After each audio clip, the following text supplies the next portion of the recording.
अस्सलाम वालेकुम।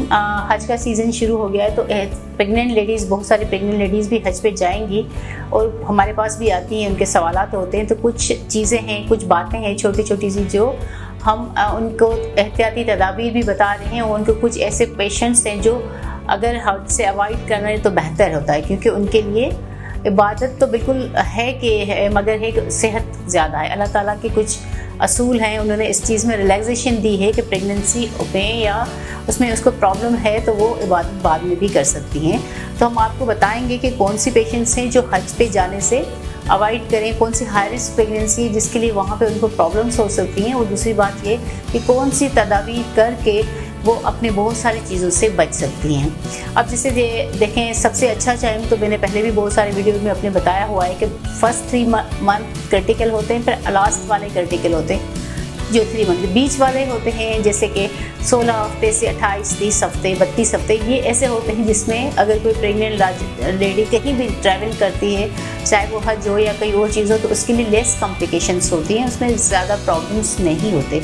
मगर पहले 3 महीनों में एबॉर्शन के चांसेस, वॉमिटिंग और प्रॉब्लम्स होती हैं और लास्ट में लेबर पेन के चांसेस होते हैं। तो कोई भी प्रेग्नेंट लेडी अगर फर्स्ट 3 मंथ्स में भी जा रही है तो अपनी कुछ अदात, जैसे कि उनको वॉमिटिंग बहुत ज़्यादा होती है, तो अब उन्होंने वो चीज़ करनी है कि अपनी एंटी एमेटिक जो टैबलेट्स हैं या जो उन्होंने डॉक्टर ने उसको प्रिस्क्राइब की हैं वो अपने साथ लेके जाएं और ऐसी चीज़ों से एहतियात करें जिससे उससे ज़्यादा प्रॉब्लम्स होती हैं। और अगर वो जा रही हैं तो ज़्यादा देर तक वहाँ पे बैठे नहीं, उसमें सीट पर ही अपनी टांगों को हिलाती रहें, या जो स्टॉकिंग्स होती हैं वो जो डॉक्टर आपको गायनेकोलॉजिस्ट देगी वो भी पहन सकती हैं। उसके अलावा कुछ मेडिसिन है जैसे हल्की फुल्की, जैसे कि आपकी मादे के लिए जो मेडिसिन होती है वो भी अपने साथ ले जाएं। पेट की ख़राबी के लिए भी मेडिसिन अपने साथ ले जाएं और कोशिश करें कि मास्क पहनें, क्योंकि हज में बहुत सारे लोग होते हैं और उसमें कम्युनिकेबल डिजीज़ के बहुत ज़्यादा चांसेस होते हैं। हमें पता नहीं होता कि कौन से मुल्क से कौन सी बीमारी आ रही है, कौन सी चीज़ें आ रही हैं। तो वो एहतियात है, कोशिश करें कि ज़्यादा भीड़ वाली जगह पे वो ना जाएं और जो है ना अपना मास्क पहने। और कोशिश करें कि अगर उनको ख़ास करके खाना काबा के जो तवाफ़ होता है वो ज़्यादा भीड़ अंदर की तरफ ना जाएं, क्योंकि अंदर की तरफ बहुत ज़्यादा सफोकेशन होती है। उस सफोकेशन में उनका जो बीपी लो या फिर वो उनको गिरने के चांसेस बहुत ज़्यादा हो जाते हैं। तो बाहर से ही जो चीज़ें होती हैं वो फार अवे वहाँ से वो करें तो ज़्यादा बेहतर होता है।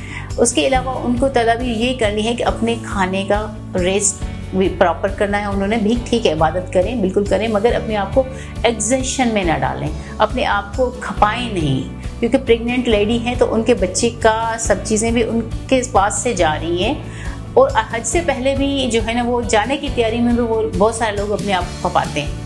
वो कहते हैं कि भाई ये चीज़ भी लेनी है, ये मार्केट से ये चीज़ भी लेनी है, अबाया भी लेना है, हमें जो है ना बहुत सारे चीज़ें जो तैयारी करनी, नहीं, किसी और से करवाएं और आहिस्ता आहिस्ता आराम से आप जो है ना वो सारी चीज़ें करें, चाहे आप फर्स्ट, सेकंड या थर्ड ट्राइमेस्टर किसी भी में हों।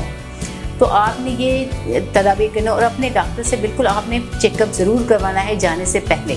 अपना अल्ट्रासाउंड, ब्लड के टेस्ट, आपका जो एंटीनेटल कार्ड है जो आपके डॉक्टर ने यहाँ पे बनाया हुआ है वो आप अपने साथ ज़रूर ले जाएं, ताकि अगर आपको वहाँ फिर कोई इमरजेंसी हो जाती है तो आप जो भी करीबी हॉस्पिटल है, जो भी डॉक्टर्स हैं, उसके पास आप ये अपना कार्ड ले जाएं ताकि उसको सारा चीज़ पता चले। ये जो एंटीनेटल कार्ड होता है ना, ये थ्रू आउट द वर्ल्ड चलता है, सारे दुनिया के डॉक्टर्स को पता होता है कि इसमें क्या क्या चीज़ें लिखी हुई, क्या नहीं लिखी हुई, इसीलिए ये बनाया जाता है। तो आप अपनी रिपोर्ट्स और अपनी जो है आपकी एंटीनेटल कार्ड वो ज़रूर लेके जाइएगा अपने साथ। और जाते ही एक एहतियात और करनी है कि अपने किसी करीबी हॉस्पिटल का पता मालूम करके रखें, क्योंकि प्रेग्नेंट लेडी किसी वक्त कोई भी प्रॉब्लम हो सकती है, क्योंकि उनका जो है सफोकेशन के सांस भी फूल सकता है, ब्लड प्रेशर लो भी हो सकता है, शुगर लो भी हो सकती है, वॉमिटिंग भी हो सकती है, ब्लीडिंग भी हो सकती है, बच्चे की मूवमेंट में भी इफ़ेक्ट आ सकता है। तो एहतियाती तदाबीर के लिए एक तो गवर्नमेंट ने भी बहुत सारे डॉक्टर्स भेजे होते हैं, कंसल्टेंट भेजे, उनसे भी रब्ता कर सकते हैं। और दूसरी बात है कि आपने अपना हॉस्पिटल भी करीबी कोई देख के रखना है, ताकि इन केस ऑफ इमरजेंसी आपको कोई प्रॉब्लम ना हो वहाँ जाने में। और उसके अलावा जो कुछ प्रेगनेंसीज होती हैं वो हाई रिस्क प्रेगनेंसीज हो, जिनको कोशिश करनी चाहिए तो प्रेगनेंसी के दौरान वो हज के सफ़र पे ना जाएं, क्योंकि अल्लाह ताला बिल्कुल, हमारे इस्लाम में कोई इतनी सख्ती नहीं है कि आप अपनी जान पे खेल के भी बात, अल्लाह ताला ने ये बात कंसीडर की हुई है।